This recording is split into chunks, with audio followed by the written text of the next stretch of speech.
Сәлеметсіздер ме? Бүгін біз сникерс атты пирогты пісіреміз.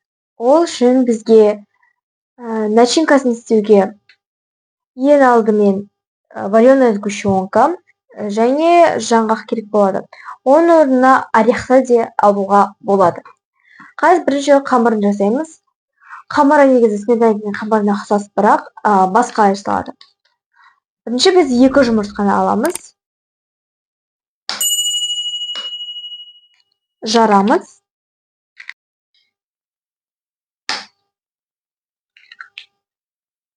Де 150 грамм қант керек болады. Мынаның өзі 200 грамм. Қойған кезде міне 350 болып тұр. Оны саламыз.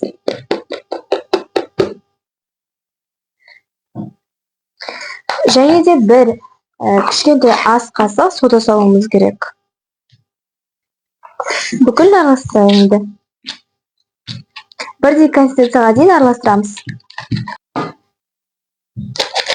500 грамм ұнды салдық. Тегештен өткізіп, 500 граммын оның үстіне 200 грамм майды саламыз. Комнатный температурадағы май. Оны алып, қолмен песочное тесто секілді қылып араластырамыз.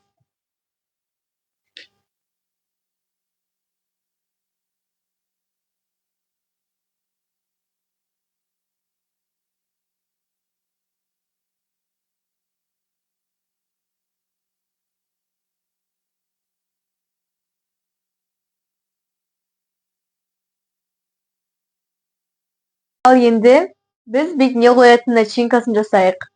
Ол үшін бізге вареная сгущенка керек, және де грецкий орехты алып отырмын. Грецкий орехтың орнына біз жай орехты де алуымызға болады. Грецкий орехті алып отырған себебім ол миға пайдалы, және айтады ғой, пайдалыны ұнтатымен бірге қосты ғой. Солай болсын дедім. Міне бір вареная сгущенканы 50-60 грамм грецкий орехпен бірге қосып араластырамыз.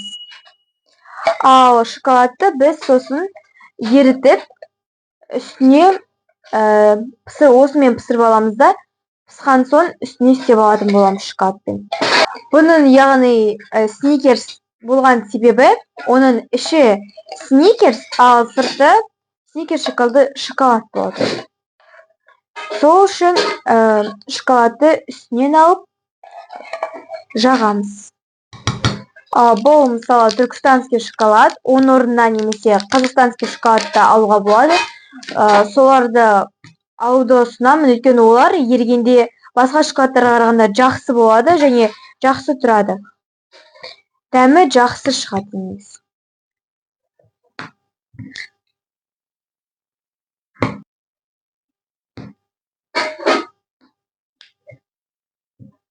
Міне осылай араластырып алдық. Қазір 10 минутқа қойған тоңазытқышқа салған нанымызды алып шығамыз. Формаға салып, форманың астына міндетті түрде фольга немесе қағазды жаю керек. Ол жабысқамас үшін керек. Мен осыны бір ортаңға және бір кіші формаға салып, осы фольгамен жасап аламын. Міне, көріп тұрғандарыңыздай.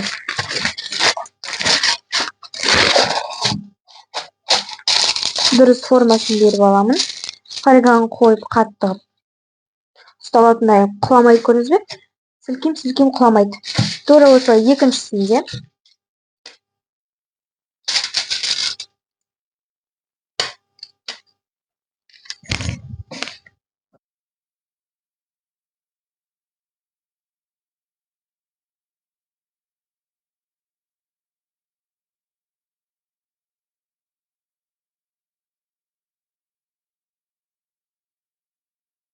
Енді осылай формаға келтіріп алғаннан кейін, формасын әдемілеп күшті қылып бердік.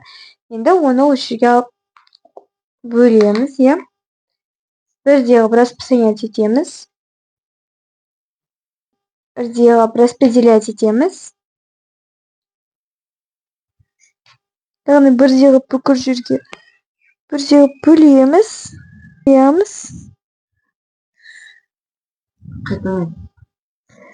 яғни осы формаға келтіргеннен кейін мынау секілді алып осылай бірдей қылып жаямыз начинкасын бірдей қыламыз. Келесісіне де тұр осылай.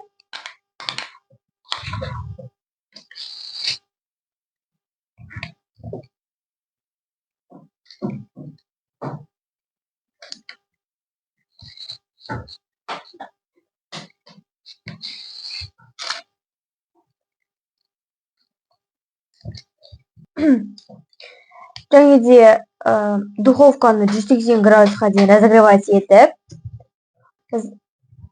духовканы 180 градусқа дейін қыздырып, салып қоямыз.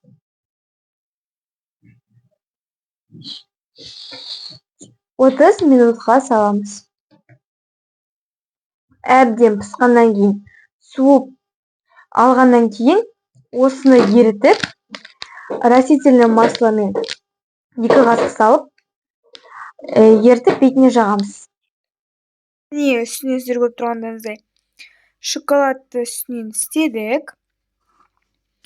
Есі деген аңқыған күшті сникерстеріміз шықты.